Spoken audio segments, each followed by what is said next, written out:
Bonjour, ici Grégory, analyste pour le site signalforex.fr. Aujourd'hui, j'aimerais vous présenter brièvement la Fed.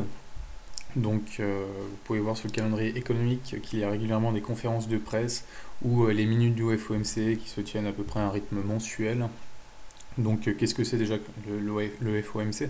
C'est le comité des directeurs de la Fed. Donc, il y a 15 directeurs qui gèrent la politique monétaire. Déjà, la Fed a des objectifs de transparence. Après chaque réunion, il y a une obligation de présenter un communiqué de presse et un procès-verbal qui sont directement disponibles sur le site, donc le site de la Fed. Et régulièrement, chacun des 15 directeurs a la possibilité de voter pour s'exprimer au niveau de ses propres prévisions sur l'inflation, la croissance, les taux de chômage. Donc voilà, je vais aller directement sur leur site pour vous présenter un peu les documents qu'on peut y trouver. Donc, vous pouvez voir, là, ça c'est la page d'accueil. Donc il y a une section développement récent.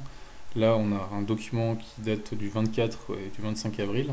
En fait, c'est justement ce dont je vous parlais. C'est un document qui résume, qui présente un peu les différents votes des directeurs. Donc là, on a le changement dans la croissance avec les dernières prévisions. Ça remonte à janvier. Donc, vous pouvez voir une hausse des prévisions sur la croissance, une hausse sur les prévisions, en tout cas une intensification la tendance baissière sur les taux de chômage et une hausse de l'inflation, et pareil pour l'inflation hors alimentation. C'est plutôt bon signe pour la croissance et taux de chômage. L'inflation s'explique surtout par une hausse du prix du pétrole. Voilà, donc ça c'est un premier tableau. Ensuite, on a des graphiques. Donc le graphique par exemple de la croissance, donc en fonction du GDP, c'est le PIB. Donc en bleu foncé, vous pouvez voir la tendance principale. Donc ça résume, ça illustre un peu les différents votes. Donc il y a 15 votes en tout pour rappel. Avec la tendance de long terme, les espérances, donc sur un niveau de 2,5%. Vous voyez que là, pour l'instant, les prévisions sont supérieures aux espérances de long terme, ce qui est très positif. Le taux de chômage, tant qu'à lui, poursuit une tendance baissière marquée, nous pourrons voir un faible ralentissement.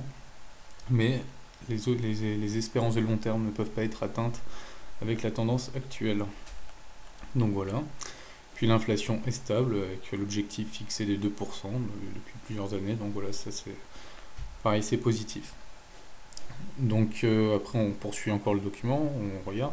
On a un graphique cette fois, c'est chaque directeur a la possibilité de voter sur le moment opportun pour augmenter les taux. Donc là, on peut voir qu'il y en a 3 qui pensent qu'il serait bon d'augmenter les taux en 2012, 3 en 2013, 7 en 2014 et 4 en 2015. Et le graphique suivant, c'est les niveaux sur lesquels il faudrait les remonter.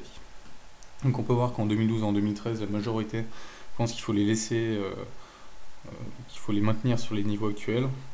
En 2014, la majorité pense qu'il faut les augmenter. Et sur le long terme, il est clair que les taux seront remontés. Bref, qu'est-ce qu'on peut en conclure finalement à la suite d'une lecture d'un tel document? C'est que les taux seront maintenus en tout cas pendant encore 2 ans si la tendance reste telle quelle, qu'on a une prévision de la croissance en hausse, des taux de chômage en baisse et une inflation stable, mais avec des taux de chômage à long terme, des espérances du taux de chômage qui ne seront pas respectées.